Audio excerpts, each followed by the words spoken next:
going into a social environment, I'd rather put my hand in a garbage disposal than to go up and meet somebody new. Like, I don't know how to do it. I don't think I need to do it. I just don't.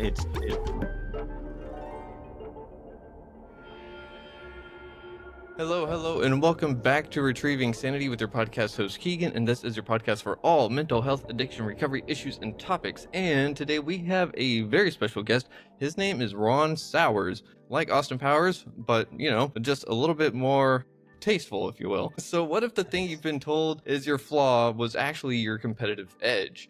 Today we're flipping the script on ADHD, from the stereotypes to the shame spirals, and unpacking what it really means to run on a different operating system. Our guest knows firsthand what it's like to navigate ADHD, addiction, and depression, and come out on the other side with a playbook for connection, clarity, and purpose. So, Ron, how are you doing today? I'm doing great. Thanks for asking. What about you? I'm doing fairly well myself. It's Saturday at the time of this recording, so just kind of looking forward to editing all day. Nice. Gotta love it. In a dark room, clipping videos. Yeah. Yes, sir. I used to love that growing up. That was like my favorite thing to do to get away from people. So being a little antisocial, but still productive at the same time, right? yeah. So you are the ADHD guy. What is it that makes you claim that title for yourself? What makes it to where you are you? Like, because ADHD is one of those things that a lot of us have misconceptions about. We were raised with different things of like, oh, it's bad or really shameful to have or whatever. And we've come to find out that that's not really the case whatsoever. So what's your story like? Yeah, and thank you for remembering. It's actually your ADHD guy and not the ADHD guy. I think that was already taken. So I don't know who that guy is. So, and your ADHD guy is, I honestly want to be the guy that you think of when you think about ADHD. Like, no one's really claimed that title. So we need like somebody who to be, you may not like that person, but you respect the fact that he owns it, and that it's a good thing. It's something like, I can't change who I am. The best thing I can do is accept that, but it hasn't always been that way. When my first recollection of ADHD was when I was a young child in like first or second grade, and there had been an incident in school, which I don't recall, but I had vaguely remembered parts of being diagnosed with ADHD, and that my dad, they wanted to prescribe me Ritalin, and my dad was like, no, not my son. Slammed the door shut on that conversation. We never spoke about it again. So, in my head, it was gone, but, there were so many instances. The one that, I was able to dig up through some of my self-discovery was that, and I believe it led to that diagnosis, was I stood up on the desk in my second grade class, and I was like, yelled something, tried to be funny to try to get friends, and I was immediately reprimanded for that and put in the front of the class and made fun of. So my teacher didn't actually tell my mom, I did. And like, I don't remember telling her, but she said that I wish I could disappear. So I can see how that created this identity of like not being good enough to have friends, not being good enough to be loved, because, growing up, my dad really he just didn't have the capacity to give me the love and support that I needed. And I think after he found out that diagnosis, even though he denied it, it kind of ate at him that he felt like a failure as a father because he had created something that was broken. Or he didn't believe in it, or whatever that was. So I was missing that, emotional support from my father. My mother was great. She definitely did her best to try to, fill the gaps. But, because of that identity and because of that lack of feeling like normal or feeling like I was even worthy of it, like, I could remember times where I would like see myself outside of myself, like Yeah. looking in, and it was just weird situations like that. I went through a lot of therapy, and then I turned to drugs, and I felt like that was the thing that was like going to, like, it felt right. Like I felt like I could be me, and for a while it was fun, and I felt like I could be more creative. I felt, I started doing other things like becoming, recording my own rap songs and making music. And I wanted to be a director and like all these crazy things. Like I would have like, oh, I'm in director's mode right now. And like, I'm going to make all these films. And then now I'm in music mode and I can do that. So it was like looking back, like, wow, yeah, that's definitely totally ADHD. Um, and I was able to somewhat coast through school and then get good grades, but the drugs just eventually, it just became who I was and what I needed. Like I couldn't imagine a day without smoking weed, like in order to function. And I thought this was like normal for normal people. So I was very antisocial growing up and most of my life. I got fired from a lot of different jobs. What really helped was like I got into recovery. Yeah. I was able, and now I'm like, almost 6 years clean. Nice. Congratulations. Thank you. And that's been a journey in and of itself, and discovering that, it wasn't just the drugs that were the problem. It was Nope. it was like the person that I became, so I contributed to addiction at that point. I didn't really look at ADHD until I was about 3 years into my recovery. And okay. that was because I was almost about to get fired again because I couldn't slow down. And that's been a common theme in my life, is people telling me to slow down, and I'd be like, you guys just need to catch up. Like, what are you talking about? Like, you have no idea. Like, I have to get this stuff done yesterday. I have to prove myself like constantly, but I didn't know why.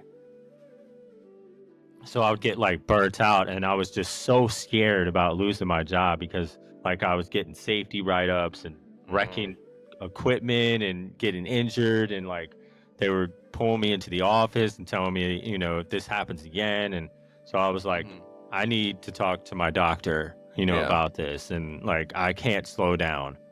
Yeah. And she was like, I basically kind of had to hold her hand into the diagnosis of maybe I have ADHD. And, she finally gave me some resources, and I was able to find the therapist that I'm actually seeing today. Nice. But along that journey, I felt like I was good, like, because I was getting better. So I didn't need him. And it was mainly like financial reasons. Like I was moving and I needed to cut like a thing out of my budget, and that was the thing to go. And I eventually got to the point where I was almost about to get fired again because I was got a new position and I was going on a forklift and I couldn't slow down. I couldn't control it. So I went back to my therapist. And I had to step down from that position. And I think that was like the biggest, like it was the best thing to happen to me, because I was so scared in the moment. And I was like, there was so much pressure and stress that I wasn't even looking at.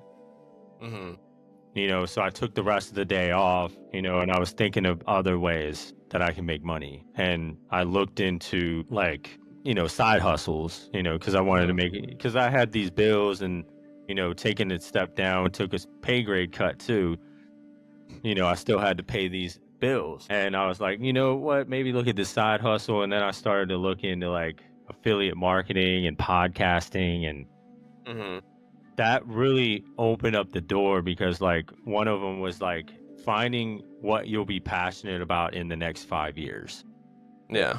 Like, imagine what your life will be like in the next 5 years. And it was like a book from Pat Flynn, like let it fly, or something like that. And like, so I did all those like exercises, and I was like, what's good? What would this look like? The 4 quadrants of your life that you care about most, and then what are these problems that come up? And one of them was like mental health and ADHD and addiction. And I was like, I found like I'm really passionate about ADHD and like advocacy for ADHD. And yeah, that like led me on a journey of like, okay, now I want to make a podcast about that. Like, let me do like 3 months of research on ADHD so I can become like an expert, like, which isn't a thing. I'm still learning. But, you know, that drive and motivation led me to a podcast called The Happiness Lab. And, you know, I found that one like actually through like a mindful routine. And I was like, I wanted to just have a moment, and I ran a bath. I don't normally take baths, so I had like a bubble bath, and I was like, listen, and I was like, I want a podcast on, but I don't want one that's like I'm gonna have to think too much, you know, or like, because I always like write down notes whenever I'm listening to a podcast. So I didn't want to have to do that because I'm in the bathtub and I'm trying to relax. So I was like, all right, this happiness lab. So they talked about how to be happier at work, you know, which is, they went into like job crafting, and, you know, which is like creating like requirements that are in your job that aren't in your actual job description that you can do that'll make that job better. Like one was like showing more understanding and listening to other people and being more compassionate, you know, when they vent, just being like, just listening, you know, and not trying to figure it out or fix it, but just like, hey, I'm going to be there for you if you need somebody to talk to, because we all have these stresses that we feel like we can't talk about. And then there was another episode that I listened to that talked about how to be more pro-social or social or somewhere along those lines, being an introvert and the value of that. And I was like, okay, you know, because like me, I'm an introvert. I like the thought of going into a social environment. I'd rather put my hand in a garbage disposal than to go up and meet somebody new. Like, I don't know how to do it. I don't think I need to do it. I just don't. And that's exactly the type of people that I coach. So now that I followed that, and I was like, one of the first, you know, times that I tried it out, because they were saying like, ask somebody, you know, when was the first time you cried, you know, like, or when's the last time you had a really good cry. So I was like, in Baltimore at one of these NA events, and I was sitting next to a guy, and I was like, we had a conversation, and then I was like, screw it, I'm just gonna ask him, when was the last time you cried. I was like so scared I was gonna get like punched in the face, or he was gonna be like, what are you talking about, get away from me. But he actually answered the question. And you know, it was like, wow, like, what's the limit to this? Like, that was actually a good conversation, you know, in that moment.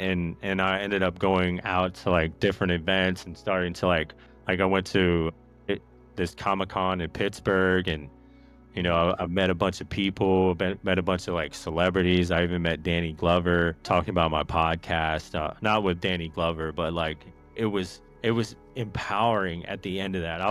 My social battery was completely burnt, but I was still like willing to engage in conversations. I felt such an empowering feeling. And I was like, you know what? I want to teach this. Like, I feel, because with my depression, like I feel like I'm isolated and I'm trapped because, you know, it's that loneliness comes up, and I think it's because like I'm single and I don't have a romantic relationship, and that's gonna solve everything. No, it's because like I feel like I can't connect with somebody on a deep level and talk about what's really going on with me.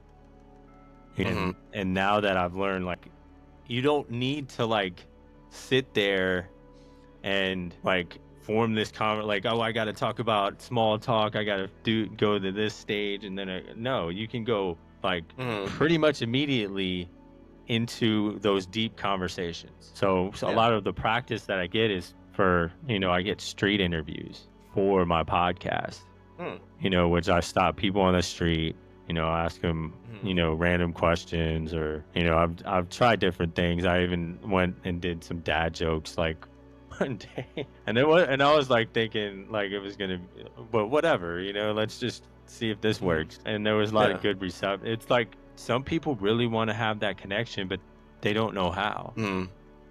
Yeah. So I've been able to go into deep topics like suicide, depression, what your passions are, just pretty much immediately off the bat. And I found that it's creates this situation where, because you don't know if you're going to see this person again. You don't see that there's like this judgment from the people in your life. So you feel like there's this freedom to be able to tell people, this person you just met, things that you never would tell anybody else. Yeah. That you need to get out. And, that's part of what I teach, because I truly believe that in seeing it in my life, that you need that communication, the right communication, especially self-advocacy and expressing how you feel in a work environment and in any type of relationship is 100% vital, because people can't read minds. Nope. A lot of issues end up getting swept under the rug, and then they blow up, and you end up taking it out on the people that you care about the most. Yeah. Because they're the ones that are closest to you. They're the ones that you feel the most comfortable with. Yep. And unfortunately, they're the ones that also get the brunt of it.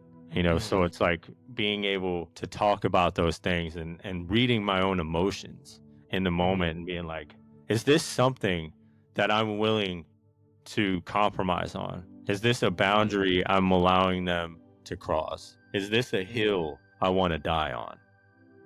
So like it's been, and I'm still learning about myself, but it's been so empowering, and the relationships and the conversations that I get into are just so mind-blowing. And the people that I'm finding that actually have ADHD, it's just crazy how we are like there, just underneath the surface, just hiding in plain sight. Well, that's kind of the thing, right? It's not hiding in plain sight. It's just who people are. Yeah. Right. So with that being said, though, you have quite a history, and it's impressive that you've been able to come so far and do so much, especially helping other people with their societal endeavors, because that is definitely one of the things that keeps a lot of people just from even reaching out to a therapist, is because just society in general, just that preconception of, I'm going to open up about something I may be a little shameful of, and I don't want someone else to reject me for it,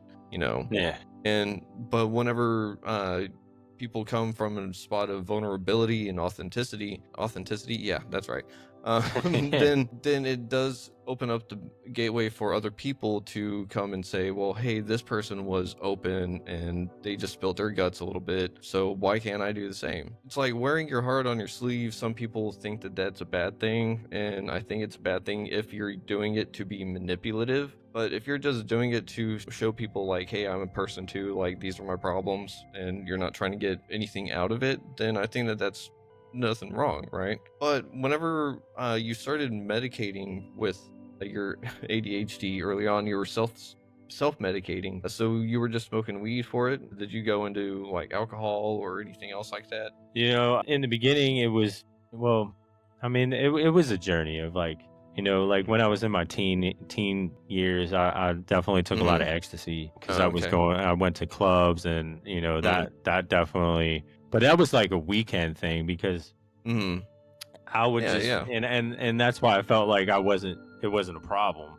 because like, I would only do it on the weekend, but I would get like sick the next day, like for like 4 to 6 hours, and feel so terrible. But the high was like, I felt like I could do anything or talk to anybody, and which even then, like I've noticed, like, because part of it was me trying to hit on girls at some point, and I would get like super drunk, and even then that would be like difficult. I would have to like, it would still be scary to have these conversations. So it was like I'm able to go and have deeper conversations with people without anything, without any time, because like that is my drug. Like Yeah, the that connection. is how I feed my spirit, is like having conversations like this, or just meeting some random dude at the mall and talking about ADHD for like 20 minutes. Yeah. Who would have thought? Like that's not what he went there for, but it's an incredible ability. And I feel like anybody that, you look up to, they have some level of or ability to be pro-social, and to be able to talk about these issues on a platform, and those usually become the leaders, and they're usually more extroverted because they like to talk, and that's how they charge their battery. For me, my batteries get charged when I'm silent and eating. Like, I can talk, but I have a limit. It's gotten better. I've worked. It's like a muscle, any other muscle. Yeah, you got to stretch it. Yeah. And it's like I feel like introverts are better at conversations because they value words more. So it's like, because their words are worth, they take out more gas or whatever you want to say. Like, so it's like, I'm going to choose what I'm saying wisely, because like, I don't want to, I know how much this is going to hurt, or like exhaust me.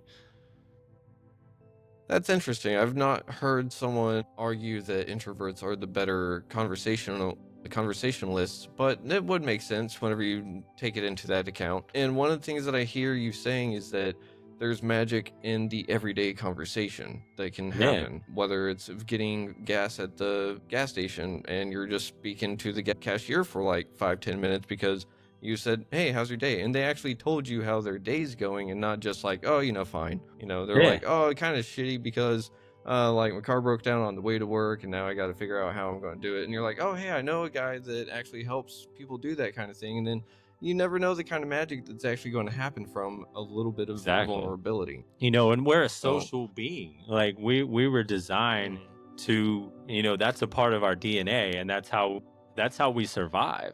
Even back in the prehistoric times, like they had, the more you were involved with the tribe, the more chances you had at survival. If you weren't that social or acceptable, like you probably were going to get kicked out of the tribe and you wouldn't have that safety. So it is a valuable tool. It may not be that like detrimental, but it's still like, if it could lead to other things that are, that could be worse than death, and for me, it's like having those conversations. It's like asking somebody, hey, how you're doing? And then they might be like, well, I had a better, this has been I've had better days. And then for me, that's like, okay, they're opening up here. Like, what do you mean? What do you mean by that? In a curious way, and I've had deep conversations where they've, talked about the stress on the job, so it's like, I'm beginning to kind of see that and sense that, in other people, and like, okay, this is a conversation. This is a doorway. They're opening it up a little bit.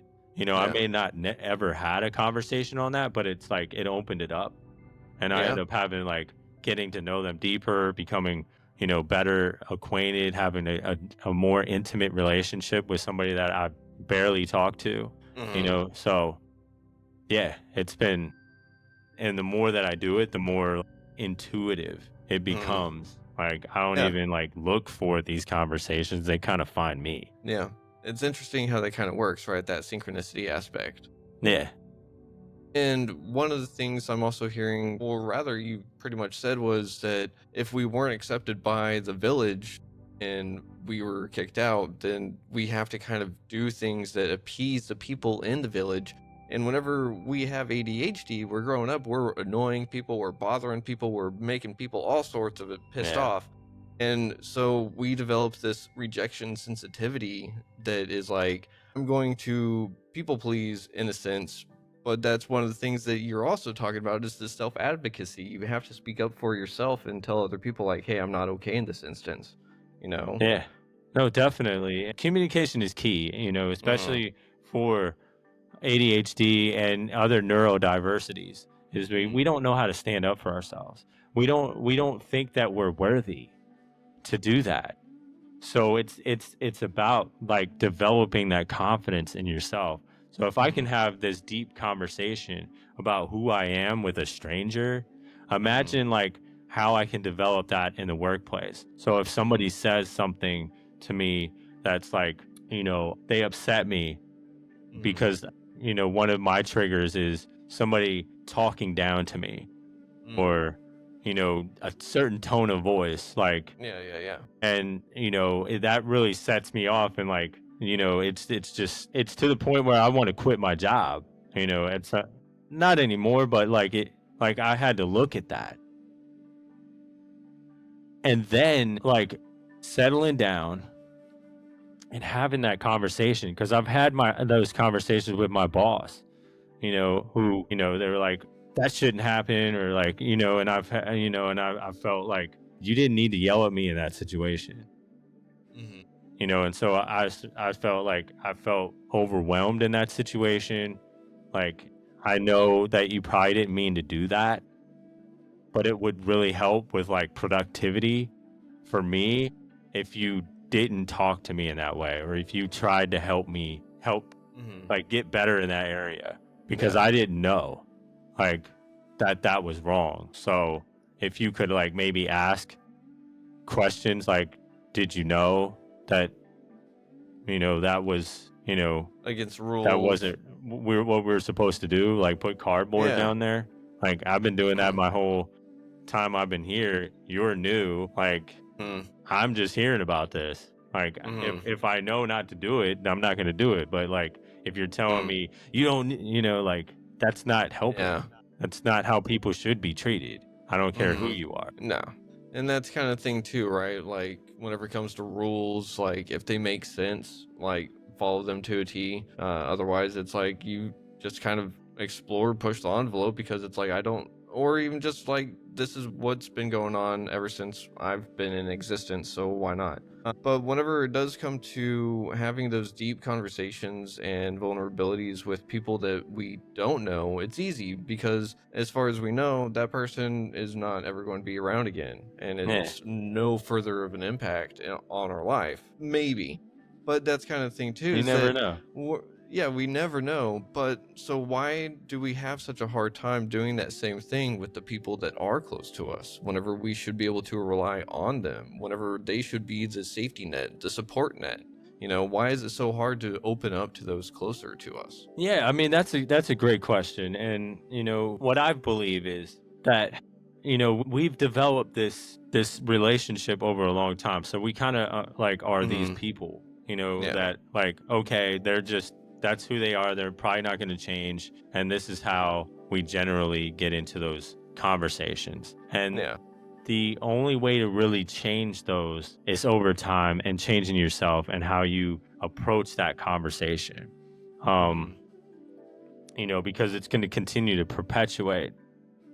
A Mm. lot of it's pausing when you feel like, okay, like there's triggers, and like maybe Hmm. you got to like journal about it and like be like, okay, I had this argument with my dad about Hmm. when we started talking about politics, what did it when did this start?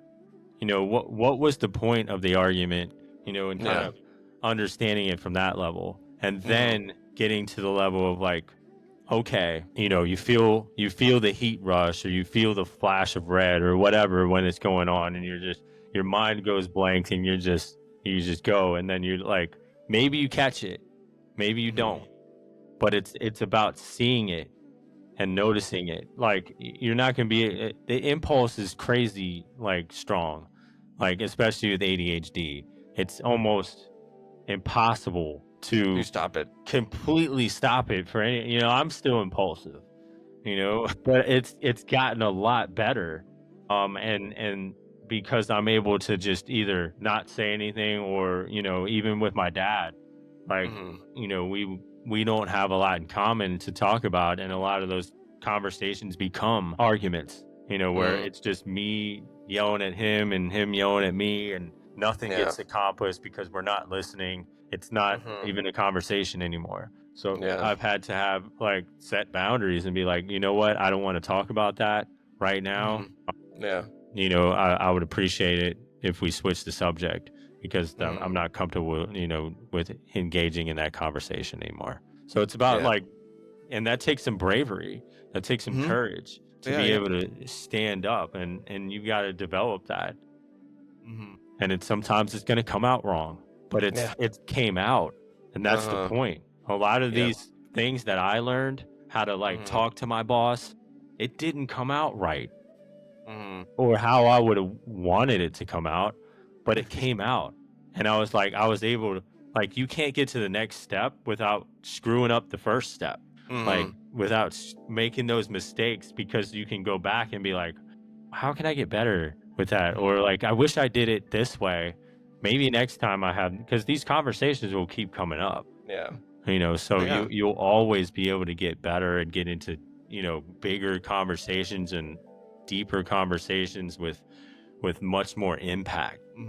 I do wonder, though, on some degrees, not all conversations are really going to be coming about again, because some of them are going to be caused by your triggers, right? Yeah. So essentially, as you heal yourself, some of those conversations actually might start to lessen or evaporate altogether, because you've healed yourself to the point to where you don't have to either sidestep that conversation, or you don't have to sidestep that situation. But you're entirely right about just getting it out, because there's that saying, the man who holds his tongue to keep the peace for the sake of others starts the war within himself. Yeah. And it's a good very one. true. Yeah, like, if I know every time I've held my tongue for the sake of others, just to keep the peace or whatever, I'm sitting there beating myself up and just tearing myself apart. And it's not even always just me at the moment that's tearing myself apart. I'm tearing everyone else apart in my head and stuff, and it's just one of those things that if I were to just blurt out whatever I had on my head at the moment, a lot of hardship, especially my own hardship, would have not even been there to begin with.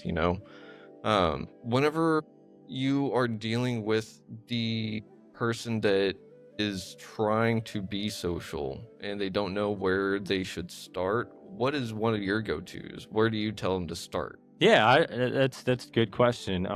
So I would say, like, start at your job, or start where you're at your school. Start with the people that are already in your life, and just start asking, either asking deeper questions or telling them about some, and make sure that you trust these people to a degree. Like, go out on a limb a little bit. You're not going to be able to at first be able to be like, well, I'd have to absolutely trust that person with 100%. But like, it's about like, and this is how I started it, was like talking about my ADHD at my job, with different types of people, and that led to like crazy conversations that were like so deep. And, of course, I'm like passionate about it. So it's like, I probably like bored them to death. They're like, God, will this guy shut up? Like, and I'm an introvert, like and they're not used to me being like at that point being so open and social. So it was like probably shocking and eye opening, and you're gonna have that in your life. But it's about like, for me, it opened up this version of me that was like, I've started to love. I started to like, because I was all about the work and like, I need to get this job done. Like, don't talk to me right now because I'm in the zone. Like, and I still sometimes get like that, but like, I'm more open to having those conversations because I value to see those as much more important than the work. Like, when somebody's stressed out about something, and they're like, I can't say whether they should be or shouldn't be. That's their perception. That's how their brain is seeing the situation, and I gotta believe that that's their truth. So it's like, when I take the moment, and it's happened so many times, to sit there and listen, and allow them to vent, and give them like a little bit of feedback. They say that they appreciate that so much more, and even if it's something small, like a couple minutes. But I value those now more. Like, I'd rather have a deep conversation than having the productivity, because like when you take care of the people around you at your job, the production will come. Like, it'll come. Like, you don't have It to sure will. micromanage or threaten people or look over their shoulder. Just treat them like human beings. Ask them what's going on, ask them what they need, do the best to support that need, and make them feel like they can open up, and it's not going to be used against them. That's what a lot of workplaces can do, and it's not that hard. It just takes practice. Yeah, and it is pretty difficult to sit there and stand up for yourself, especially in work, because that's one of those things that work keeps you safe because it gives you a paycheck, which means you get to go home. And so if work messes up, that's a lot of stress right there. But you're very correct in the fact that being able to just get something off your chest about what is bothering you is sometimes enough to get someone through the workday. And I know I have a friend that is also a coworker, or a coworker that turned into a friend, whichever way you want to look at it. Yeah. And we'll sit there and we'll shoot the shit for a good little bit here and there. Not every day, mind you, but on days where it's like, hey, there's some stuff bothering us, we will let each other know, and that way it's still within like everyone in the company, I guess, to where we know like, hey, this is a problem that's going on that needs to be addressed, so he can talk to the other people that can handle it appropriately, while I can sit there and just handle my end of things, so it's one of those things that everyone does need to figure out how they go about it in their own different way. And I do think that some people will have more luck at it with work, because a lot of people see their work relationship people more than their own family at this point in life, because we spend so much time at work, we see them almost more than those we live with, which is really sad. No, I know. And that's one of the things that I really recommend developing, is like having workplace friends, like maybe your best friends at work, because like I know there's one guy that I work with, and when he's not there, it's different. Like, he helps me show up to work, and definitely like one of the clients of mine, he's dealt with severe level of depression, and he's shared about like wanting to kill, thoughts of suicide, and that things were just not good, and it just seemed like bleak, and he's been through the social like coaching, and now he's like completely, like, he rarely talks about his depression. He has like a zest for life, and it's just a total transformation. Like, it's honestly like, sometimes when I hear him like share these things, it's like if I didn't know him, I'd think he was making it up. Like, it's such like a zen transformation. And I'm just, that's what really inspires me, and what gets why I do what I do is seeing that in other people and learning from that. Like, what did he do to get there? That maybe I could try. So it's all about learning and getting into those like deeper level conversations. Real quick, you keep saying that you're passionate about ADHD. Do you know what passion like means, like the definition and stuff, like the Latin root for it? No. So I'm interested. passion actually means that you're willing to suffer for it, Yeah. right? So that's the thing. So if you're passionate about ADHD, you're willing to suffer for it, probably because you've actually suffered with it, right? And now you're learning to tell and teach other people you don't have to suffer with ADHD. You can actually use it as a superpower of sorts. Yeah. Like, and here's an example of what I'm willing to do. So you talk about like how your job is like, you were scared of losing it because we don't want to speak up, and I've went to and had conversations with my plant manager and my production manager by myself in the room alone with them about concerns that I had about another employee and the way that he was treated.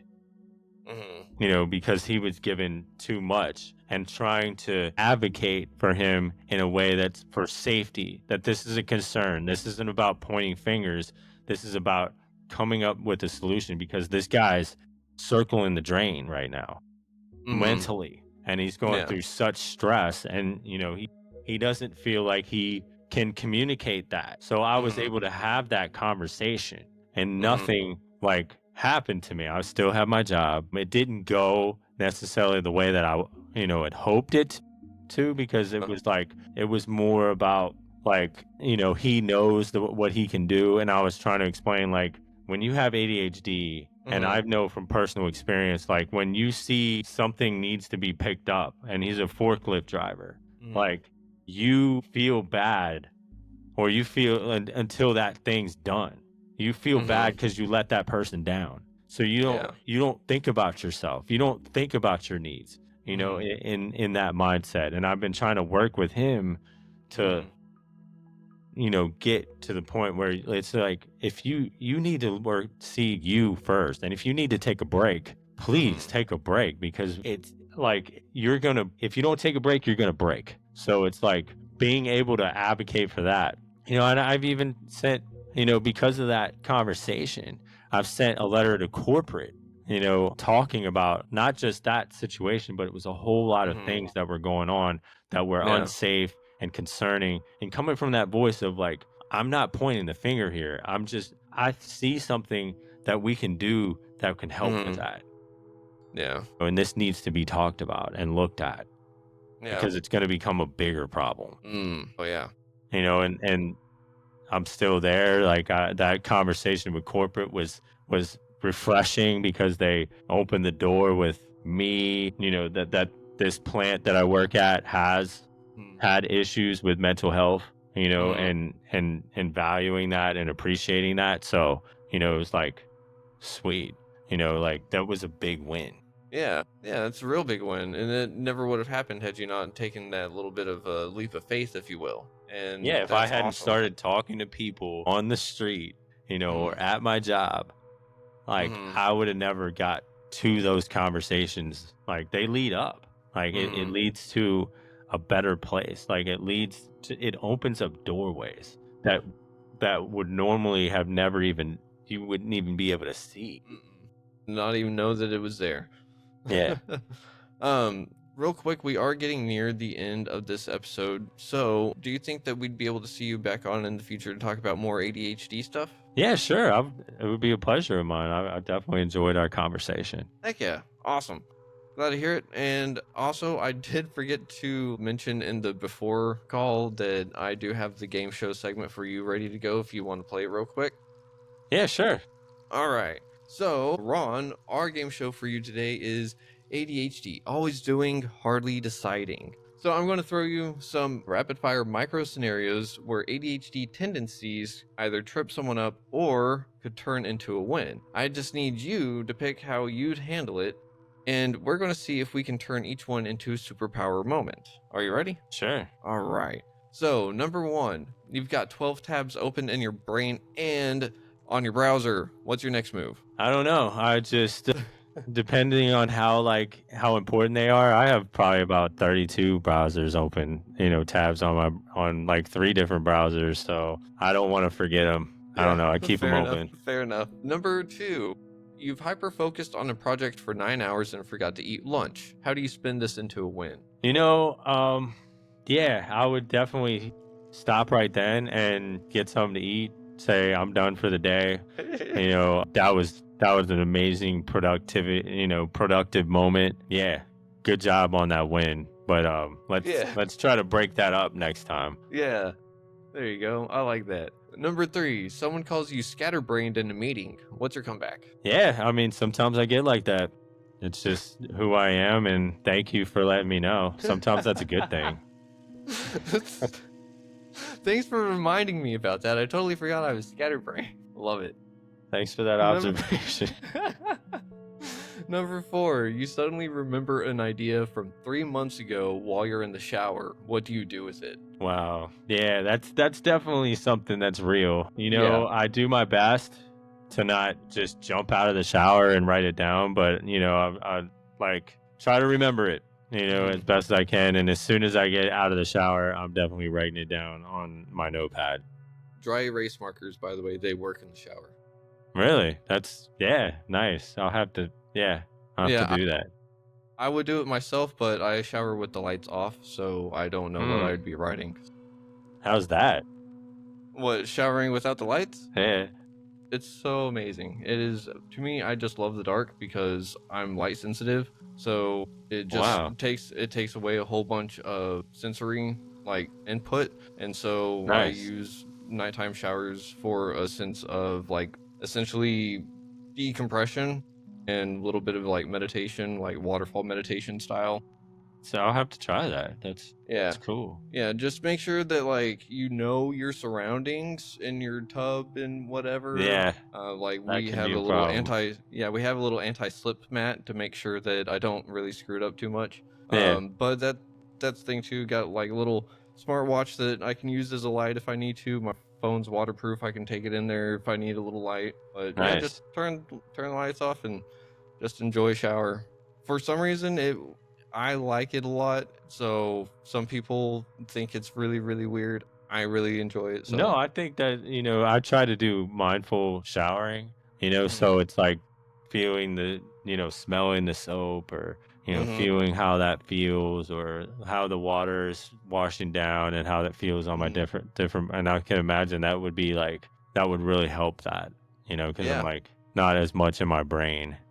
Yeah. And number 5, to top it off, your friend says you never finish anything. How do you prove them wrong without saying a word? I mean, I gotta say a word though. Oh yeah, rock, paper, scissors. Nice. Yeah, you stumped me on that one. So it's a good one. Ron, with this being said, you've played our ADHD Always Doing, Hardly Deciding, and you have earned the honorary title of the Neurodivergent Navigator, because you're guiding people through a world built for linear thinkers, helping them chart their own course without losing who they are. So, Ron, it has been amazing to have you on, and I know that we're like right near the end of this episode, which really sucks because I feel like we could go a whole lot deeper. So I'm really glad that you already said that you're willing to come back on. I appreciate that. And you can always come on my show too. Yeah, for sure. I'd love that. But I do have one other question for you real quick. So the name of this podcast is Retrieving Sanity, and we explore how all facets of life impact mental health. Looking at the incredible motley adventures of your life, what does retrieving sanity personally mean to you today?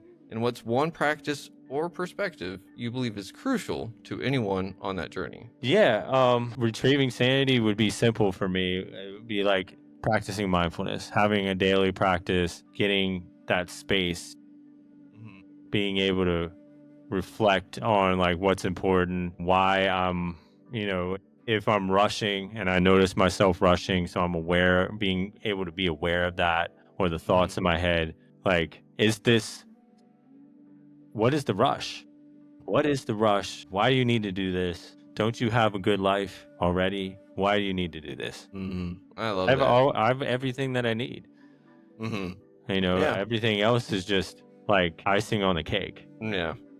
So I feel that. I totally feel that. Where can people find you if they need to get help with their ADHD? Yeah, definitely.